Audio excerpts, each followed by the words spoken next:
Chad, hindi na tayo pwede magkita. Ipay, bakit naman?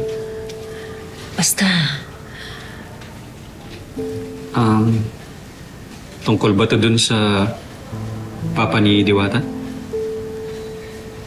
oo. Kahit nasa abroad siya. Kung kailangan kong magsinungaling, gagawin ko. Basta hindi pwedeng bumalik sa buhay namin si Chad.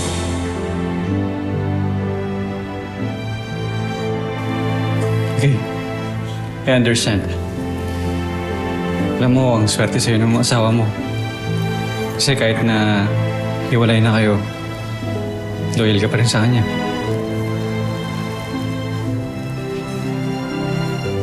Di tulad ng ginawa ko sa'yo noon.